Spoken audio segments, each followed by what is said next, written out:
Welcome to Positive Atheism English Channel and welcome to the program of Positive Atheism, which is written by Sri Gora, an atheist and freedom fighter.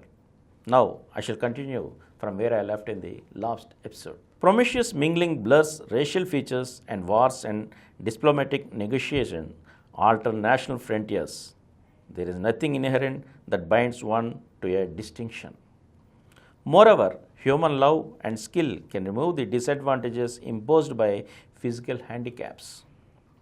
Because distinctions of caste, class, or race have no solid foundation, inequality among people is obviously unjust. So, from time to time, downtrodden people have resented their indignity.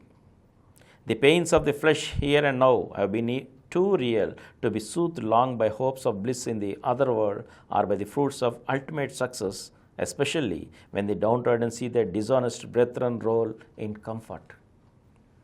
The fallen people have two alternatives to save themselves from the degradation of subjection. Either they have to adopt the line of dishonesty and go the way of crooks, or they have to discard theistic faith, feel free, act bold, achieve desires, and live happy and equal. The choice is between dishonest theism and honest atheism. Dishonesty may with temporary gain, but it does not change the system in vogue. When a poor man turns a thief, he may succeed in acquiring some wealth to keep him above want, but that does not change the competitive system of private property, which perpetuates economic inequality. The few who sneak across a national frontier may escape a political dictatorship, but they do not end autocracy. As long as a wicked system remains, its evils recoil on everyone. Riots and strikes by the downtrodden are protests against the injustice of inequality. Yet, they have not proved a permanent remedy. They replace one kind of injustice with another. Democratic revolutions established political equality through universal adult suffrage, but they retained social and economic inequalities. Rise of socialism abolished economic inequality, but it tightened the grip of political dictatorship.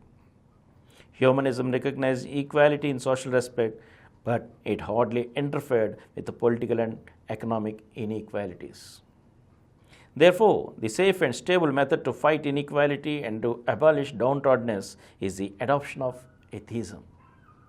All people are, of course, invariably atheistic in practice.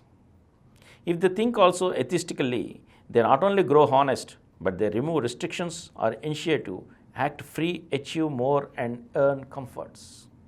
Indeed, all free men live equal because they belong to the same species. Primitive conditions of ignorance and insecurity, which led man into slavish submission, do not obtain in these civilized times. Where religious sentiments linger, worship is social rather than devotional and artistic rather than ritualistic. Technological progress has equipped man with power to control and subdue factors of the environment instead of submitting to their savage fury. Also, instead of fancies on the other world, modern man's ideals are realistic. It is unnecessary for an honest man to be theistic any longer. The slave mind contained in theistic faith abetted inequality.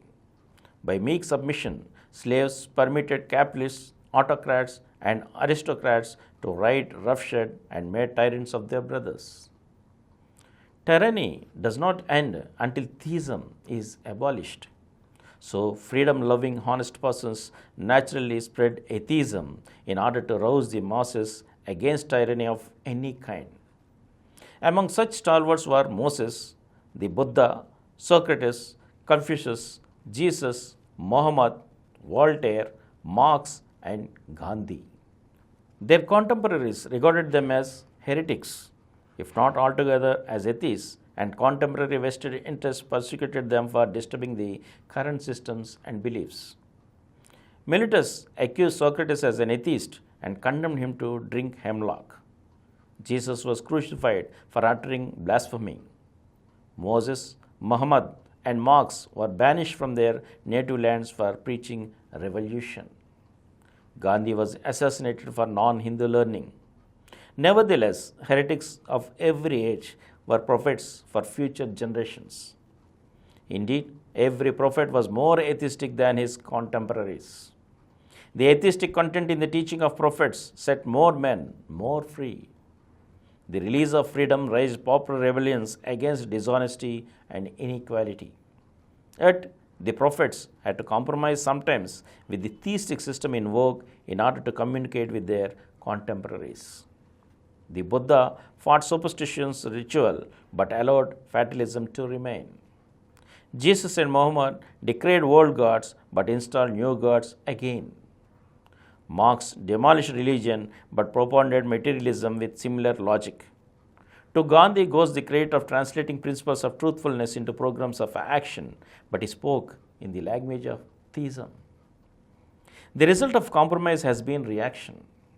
The remnants of theism in the teachings of prophets corrupted society again. Clericalism triumphed over missionary zeal. Managerial systems restricted the freedoms of socialism. Elected representatives appropriated the powers of people. Virtue was placed in a niche and was worshipped by corrupt devotees. Freedom of the individual was again in jeopardy.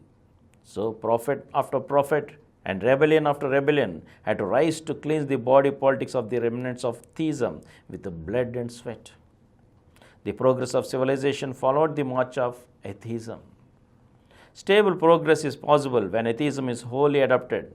Atheism in thought, word, and deed asserts man's mastery over his world without reservation and thereby establishes equality with honesty in social relations. Honest life revives the systems in vogue as they have been but a mixture of traditional theism and modern rationalism. Unless the systems are completely atheistic, they cannot subserve the needs of complete honesty and complete equality. What then is the picture of atheistic philosophy, atheistic ethics, atheistic politics, atheistic aesthetics, and atheistic technology? And let us learn about all these things in our coming episodes. Thank you. For more videos, please subscribe to our Positive Atheism English Channel presented by Samaram channels, which has crossed more than 20 crore views. Please like, subscribe and share our videos, and for notification of our new videos, please click the bell icon.